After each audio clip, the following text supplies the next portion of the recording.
먼저 요즘 우리 정광훈 목사님과 또 사랑제일교회로 인해 국민들을 불편하게 해드린 점에 대해서 대한예수교 장로회 백석총회 임마누엘 교회 담임 목사로서 국민 여러분들께 사과의 말씀을 드립니다. 죄송하고 또 죄송합니다. 원래 기독교는 이런 몰상식한 행동을 하는 종교단체가 아닙니다.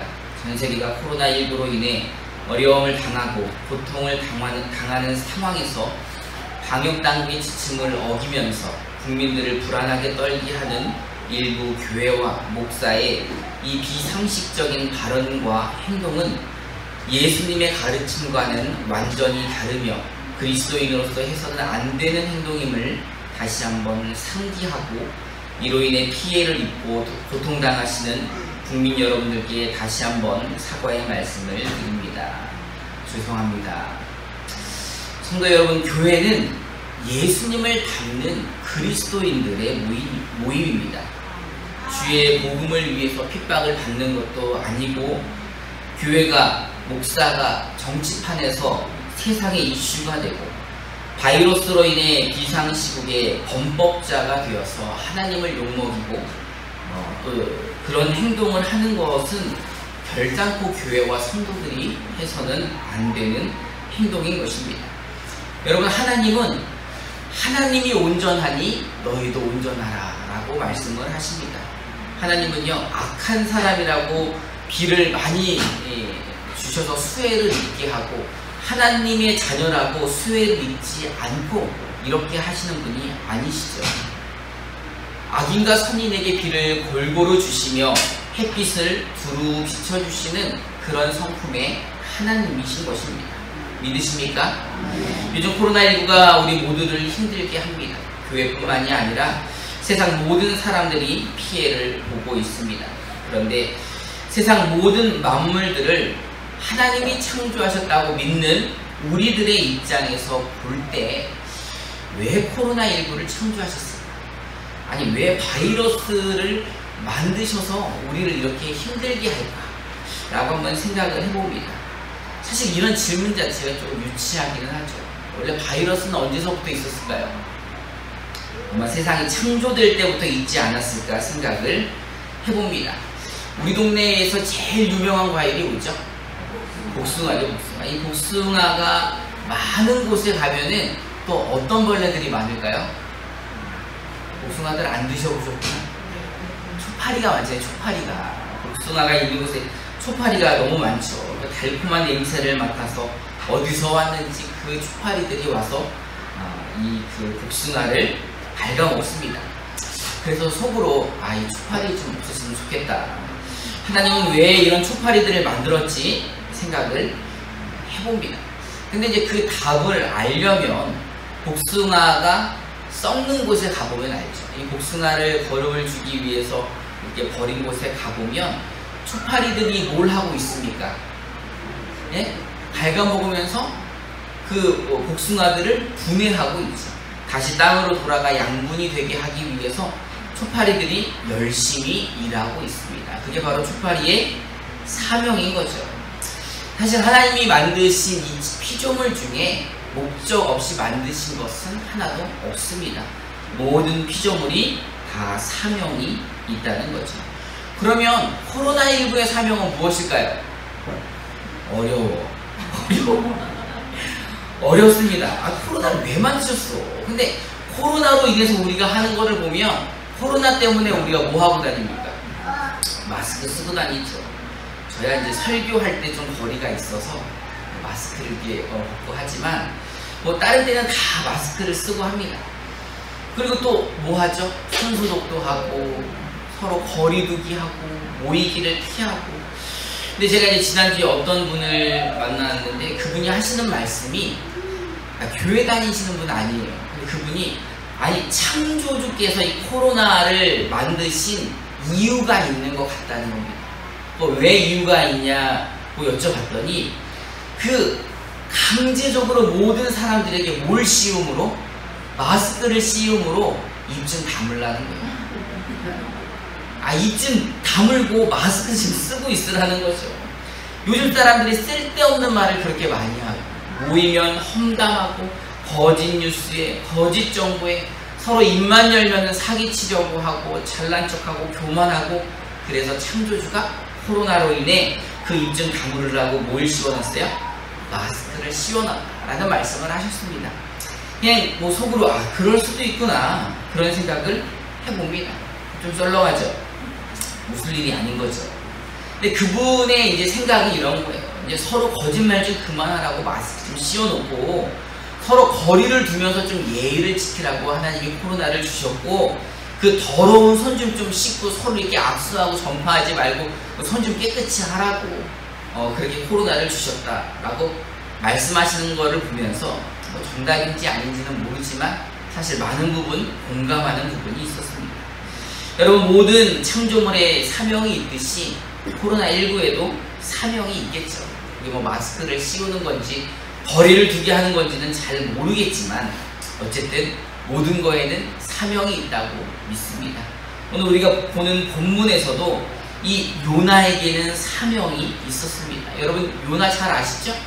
예, 물고기 뱃속에 들어갔다가 니느웨로 가가지고 이 전도했던 이 요나의 사명은 큰 죄악의 도시 니느웨로 가서 하나님의 말씀을 전하는 것이었습니다. 요나서 1장 1절부터 2절을 우리말 성경으로 한번 읽어봅시다. 시작.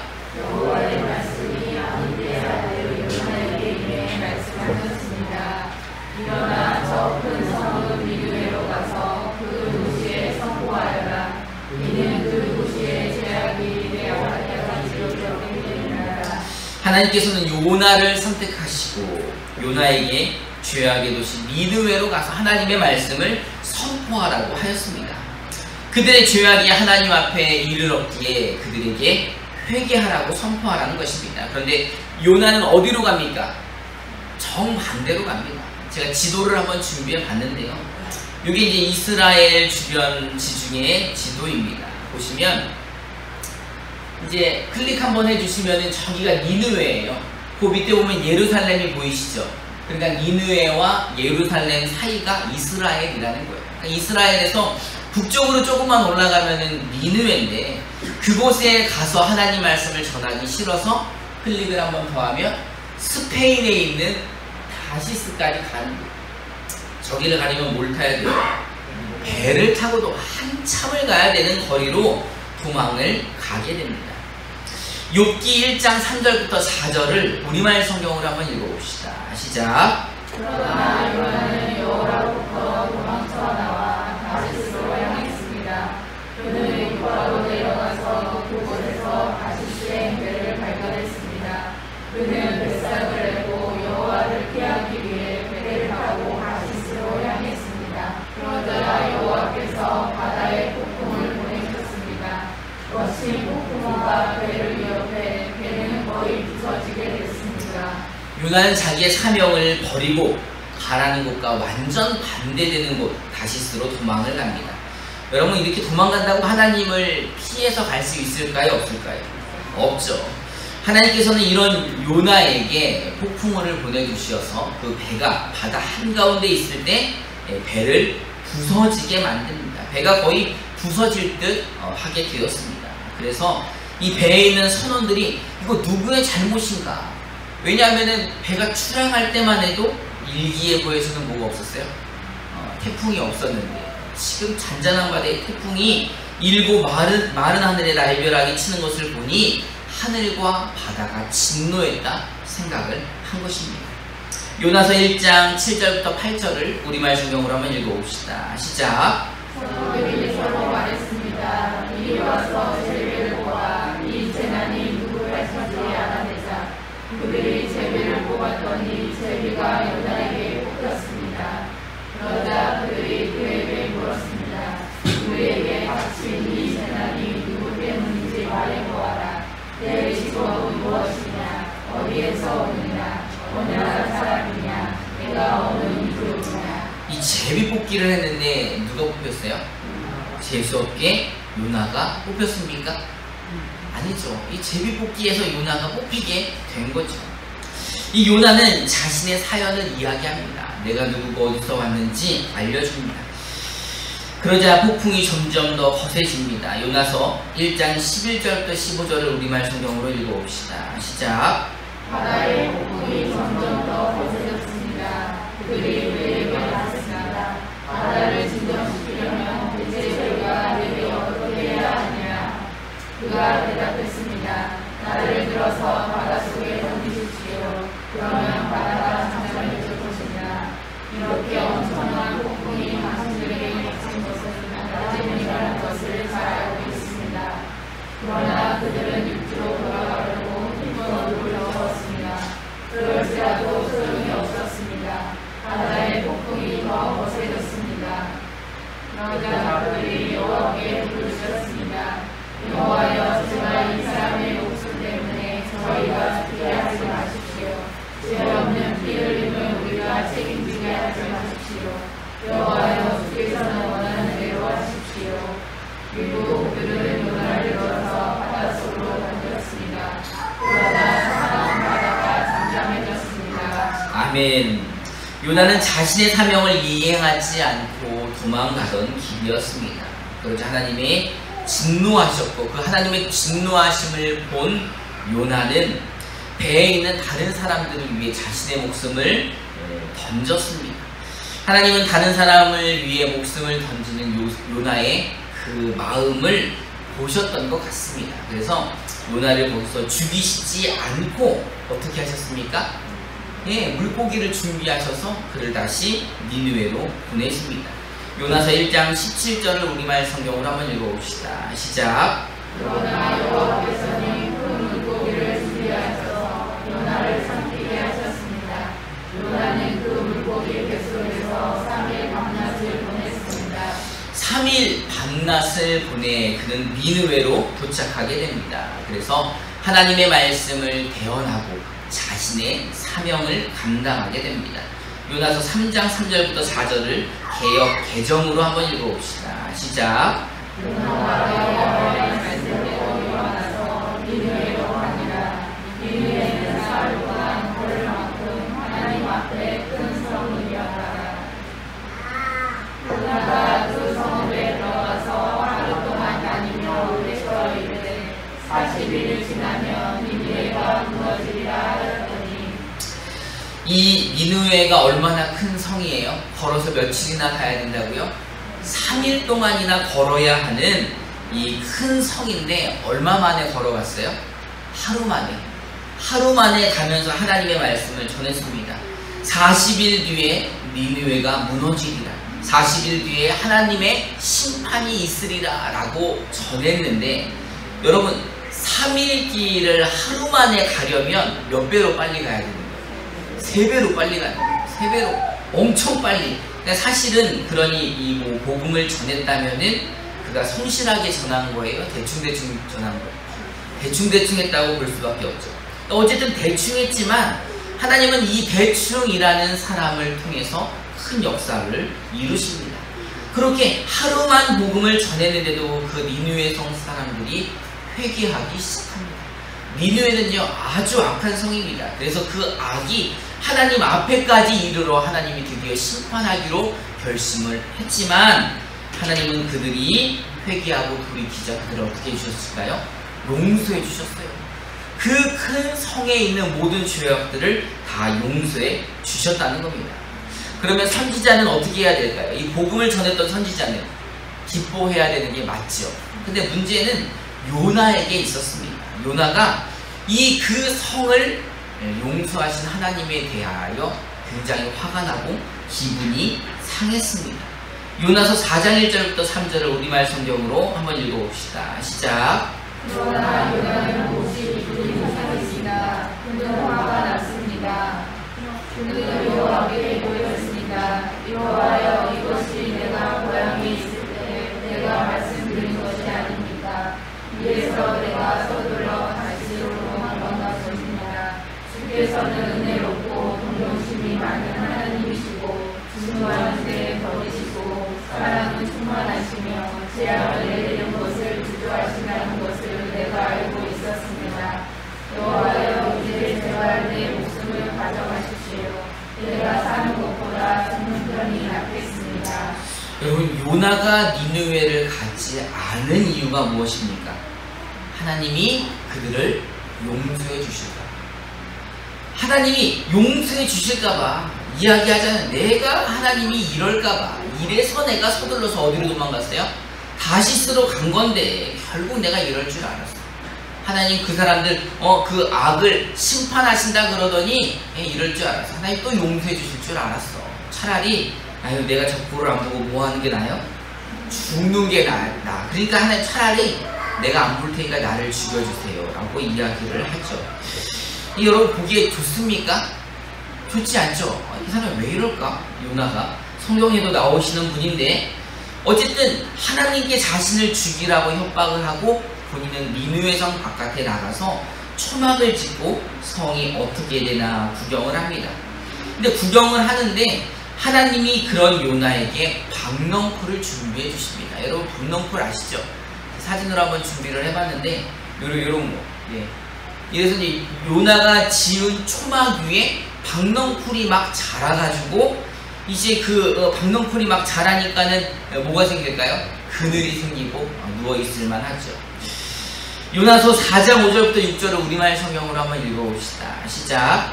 요나가 성읍 밖으로 나가 그 성읍 동쪽에 자리를 잡고 앉았습니다. 그곳에서 초막을 짓고서 그늘 아래서 그 성읍에 무슨 일이 일어날지 알 때까지 앉아 있었습니다. 그러자 여호와 하나님께서 덩굴을 준비하셔서 그것이 요나 위로 자라나 요나의 머리에 그늘이 되게 하셨으며 그의 불쾌함을 없애주셨습니다. 요나는 덩굴 때문에 기분이 아주 좋아졌습니다. 참 요거 들어보면은 요나가 참 너무 우리랑 같은 사람 같지 않습니까? 그러자 요나가 기분이 좋아졌어요. 어떻게 되자? 시원해지자. 그 박넝쿨이 자신을 가려줘서 그 불쾌함이 없어지자 다시 기분이 좋아진 거죠. 아까는 왜 기분이 나빴죠?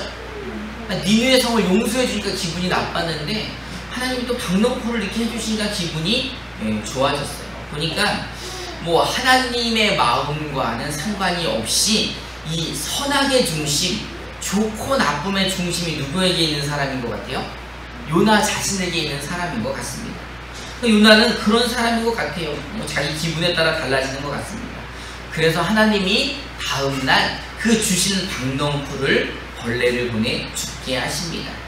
요나서 4장 7절부터 8절을 우리말 성경으로 읽어봅시다. 시작. 그러나 다음날 새벽에 하나님께서는 벌레를 보내 그 벌레가 넝쿨을 씹어 먹게 하시니 넝쿨이 실어버렸습니다.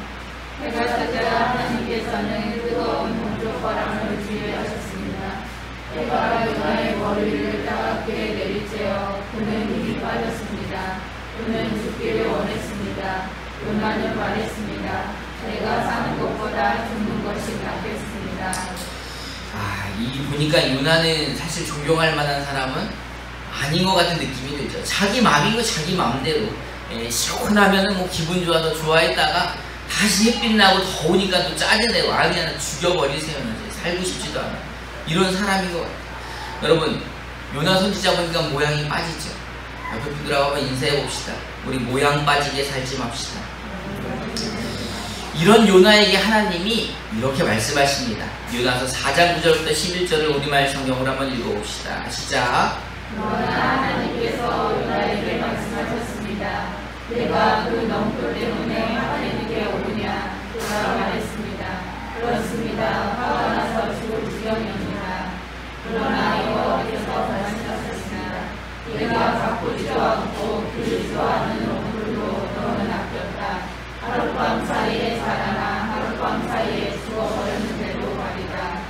그런데 오른손과 왼손도 구별하지 못하는 사람들이 이고 가축도 많이 있는 이 큰 성읍 니느웨를 내가 아끼지 않을 수 있겠느냐. 아멘. 하나님이 이렇게 말씀하시는 거예요. 너는 네가 심지도 않은 그 박넝쿨이 죽는 것에 대해서 화가 나 죽을 지경인데 박넝쿨도 그렇게 아끼는데 내가 만든 12만 명이나 되는 이 진리를 알지 못하는 사람들과 거기에 가축들이 많이 있는데 내가 아끼는 것이 당연한 거 아니냐? 내가 그것을 아꼈다고 네가 그렇게 화낼 일이야? 라고 말씀을 하십니다. 여러분은 하나님의 창조물, 여러분 하나님의 피조물 맞으십니까? 여러분들을 하나님이 창조하셨습니까? 그렇다면 여러분의 사명은 무엇입니까? 하나님이 여러분을 만드신 목적은 무엇입니까? 코로나에게도 목적이 있는 것 같고, 초파리에게도 목적이 있는 것 같고, 요나에게도 사명이 있었는데 여러분들의 사명은 무엇일까요? 요한복음 13장 34절을 개역 개정으로 한번 읽어봅시다. 시작. 새 계명을 너희에게 주노니 서로 사랑하라. 내가 너희를 사랑한 것 같이 너희도 서로 사랑하라. 예수님이 새로운 계명을 주셨습니다. 그동안 있었던 모든 계명 다 필요 없고 이거 한 가지만 지키면 되는 새 계명을 주셨는데 서로 사랑하라는 겁니다. 내가 너희를 사랑한 것 같이 너희도 서로 사랑하라. 우리의 사명이 바로 이거죠. 우리는 기분대로 사는 사람들이 아닙니다. 우리가 판단하는 사람이 아니고, 우리가 비교하는 사람들이 아니고, 우리는 뭐 해야 되는 사람? 예수님이 우리를 사랑한 것처럼 서로 사랑해야 되는 것이 우리의 사명이라는 겁니다. 예수님이 우리를 위해서 하늘 영광을 버리시고 이 땅에 내려오셨습니다. 그리고 우리를 위하여 십자가에 대속하여 주시고 우리를 죄와 사망에서 구원해 주셨습니다. 그리고 그 이름을 믿는 자들마다 하나님의 자녀가 되는 권세를 주셨습니다. 여러분은 하나님을 누구라 부르십니까? 하늘에 계신 우리 아버지라 부르십니까? 여러분 하나님의 자녀 맞으십니까? 그렇다면 우리의 사명은 하나님께서 우리를 사랑하신 거죠. 주께서 우리를 사랑하신 것처럼 우리도 서로 사랑해야 하는 것이 우리의 사명이라는 겁니다. 요나가 자기의 사명을 행하지 않았던 것은 니느웨를 사랑하지 않았기 때문이죠. 그들은 그 악한 사람들이 다 죽었으면 하는 게 그의 마음이었습니다. 얼마나 니느웨가 나쁜 일을 많이 했으면 그 12만 명이 확 죽어버렸으면 좋겠다. 안 그러면 누가 죽기를 바라는 거예요? 내가 죽든 네가 죽든 그런 마음을 가지고 있었던 거죠. 여러분 이 세상 사람들이 정말 악해서 코로나로 다 죽기를 바라고 계십니까?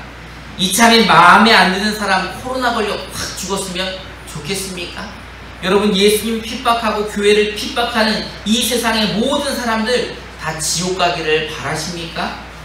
정치적으로 성향이 다른 사람들, 나랑 사이가 좋지 않은 사람들, 나랑 철천지 왼수들, 이 사람들 이참에 다 죽기를 바라고 계십니까? 하나님의 자녀라면, 예수의 여기 그 마음에 있는 사람들이라면 그런 마음 가지면 안 되는 거죠. 예수를 믿는다는 게 뭡니까? 원수까지 사랑하는 겁니다. 우리를 위해 손가락질하는 사람들을 위해 기도하는 게 예수님을 믿는 기독교인들이 해야 되는 것입니다. 하나님은 진리를 알지 못하는 12만 명이나 되는 니느웨 사람들을 불쌍히 하셔서 요나를 보내셨습니다. 요나가 비록 불순종하긴 하셨지만 요나를 고치셔서 니느웨로 보내셨고 그의 마음을 알 수 있게 박넝쿨을 통해서 그의 마음을 꾸중하셨습니다. 그리고 그를 통하여 그 니느웨가 회개하고 용서하게 하셨던 것입니다. 이제 하나님은 우리를 통해 우리가 사명을 행하기를 바라고 계십니다. 이 세상 사람들이 예수의 사랑을 알까요? 요즘 뉴스에서 이야기를 합니다. 내 이웃을 사랑하라. 이거 기독교의 진리 아닌가요? 근데 어떻게 기독교인들이 그렇게 하실 수가 있어요? 여러분들 서로 사랑하라는 게 여러분들의 진리가 아닌가요? 근데 어떻게 그런 진리를 가지고 믿으시는 여러분들이 우리에게 이럴 수 있습니까? 라고 세상 사람들이 세상의 뉴스에서 우리를 손가락질하고 있습니다. 여러분 우리를 돌이켜야 할 때입니다. 사실 우리가 이참에 코로나로 인해 예수를 핍박하고 그런 나쁜 놈들 다 죽었으면 좋겠다 이런 생각을 가지고 계셨다면 여러분 회개하시기 바랍니다. 우리는 그런 사람들이 아닙니다. 우리는 원수를 사랑하셔서 이 땅에 내려오셔서 십자가의 목숨을 내어주신 그 예수님이 우리 안에 있고 그 사랑을 먼저 받은 사람들입니다. 그렇다면 여러분 주님이 우리를 사랑하신 것처럼 서로 사랑하시기 바랍니다. 여러분 사랑하기 힘드시다면 우리 안에 도와주시는 성령을 의지하시기 바랍니다. 그 성령님께 기도하시기 바랍니다. 성령님 사랑하게 하여 주시옵소서. 용서하게 하여 주시옵소서.